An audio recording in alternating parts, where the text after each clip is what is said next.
எடுத்த உடனே வல்கர் வார்த்தை. எப்போ ஒரு குழந்தை கைக்கு ஃபோன் போதோ பான் ஃபிலிம் கூட பார்க்க முடியும் சார்.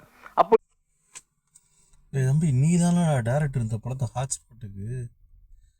எனக்கு தெரிஞ்ச என்ன கேட்டிங்கன்னா இதுக்கு முன்னாடி பார்த்த அத்தனை டேரக்டையும் வந்து காலி பண்ணிட்டடா, பெரிய லெவலில் பண்ணிட்டடா. ஒரு பெரிய சமூக சிந்தனை எல்லாத்தையும் வந்து இந்த ஹாட்ஸ்பாட்டுக்கு ஒரே படத்தில் கொடுத்துட்டேன். வேற லெவலு சிந்தனையே வந்து வேற லெவல்டா தம்பி.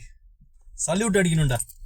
எப்படா இந்த மாதிரிலாம் ஒரு படம் எடுக்கணும்னு உனக்கு தோணுச்சு. நான் கூட என்னன்னு கேட்டிங்கன்னா இந்த கெட்ட வார்த்தைலாம் பேசும்போது ரொம்ப அப்படி இப்படிலாம் இருக்குமோ, என்னடா இந்த படத்தை போய் பார்க்க சொல்கிறாங்க, ஏகப்பட்ட பேர் பார்க்க சொல்கிறாங்கடா இந்த படத்தை தம்பி, ஏடா இந்த படத்தை போய் பார்க்க சொல்கிறாங்களே அப்படின்னு நினச்சி நான் போய் பார்த்தா சல்யூட்ரா தம்பி. நீலாம் பெரிய இந்த மாதிரி படம் எடுறா, இந்த மாதிரி படம் எடுத்துட்டேன்னு கேட்டிங்கன்னா என்ன அந்த லவ் பண்ணுறனால, லவ் பண்ணி சொந்தக்காரங்களை விட்டு ஓடி போகிறனால எவ்வளோ பெரிய சிக்கல்னு சொல்லி அந்த செகண்ட் பார்ட்டு ஒவ்வொரு இதுலையும் பெண்மையோட சுதந்திரம் என்ன, ஐயோ